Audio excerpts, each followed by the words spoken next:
During the 1974-75 season, Wooden knew his retirement was upon him. He began teaching life as well as basketball. After his retirement, UCLA was hit with recruiting violations. At least to the players and former players, these violations did not matter as they appreciated and admired his leadership so much.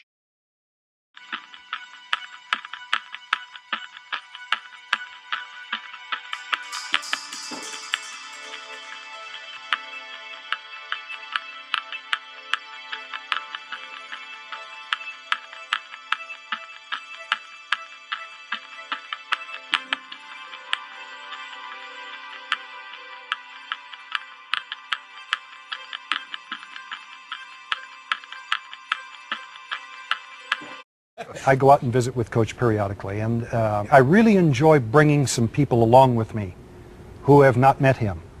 And the response when we leave is overwhelming. People with tears in their eyes saying, this is the highlight of my life. And those are the kind of things that we've had in our lives ever since we were 17 years old for all of these years.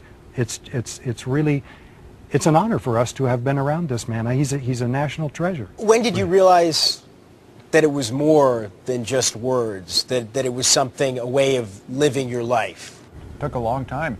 And then you kind of wake up and you go, gosh, I'm kind of doing what he used to always say to do. You know, do not mistake activity for achievement. Failure to prepare is preparing to fail. And you go, oh gosh. You know, I remember that was 20 years ago and it's still in me.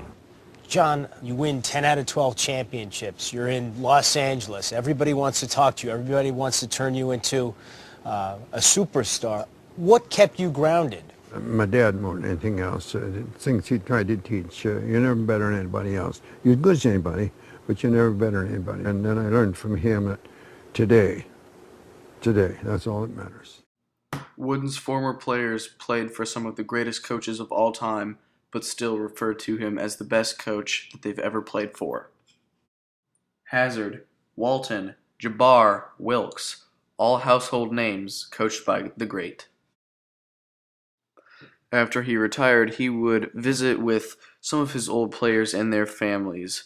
This showed how much he cared about all his players.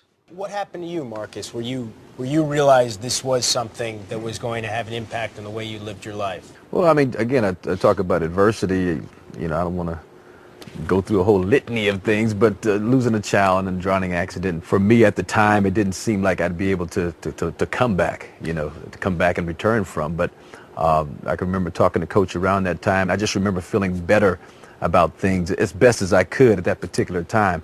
And that kind of set the ball rolling. Started to remember some of the other things. And again, like I said, you know, we were almost programmed, and a lot of that stuff is kind of buried deep inside, and it takes something to happen in your life to kind of to spark the memory. And then, oh yeah, I remember Coach Wooden mentioning that.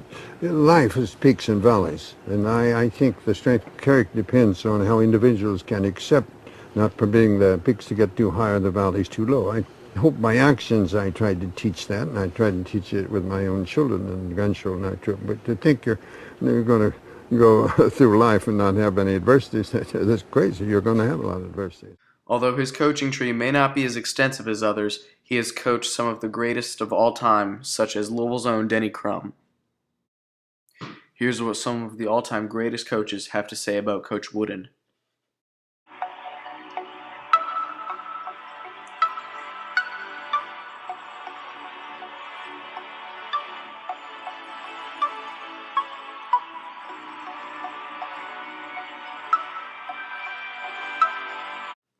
Here's Elliot Ling, winner of the 2014 Wooden Leadership Award. This award is given to persons who show great leadership in business and management. He developed the modern-day center position, and his high-post offense changed the way that college basketball teams ran their offenses. As you can see, John Wooden influenced his former players and coaches after he was done coaching, but in Wooden's case, he changed college basketball forever. Even after his retirement, up until the day he died, he was a true leader to everyone he was associated with, and he will always be the greatest of all time. In my opinion, he is not just the greatest basketball coach of all time, but one of the greatest leaders in any field of all time.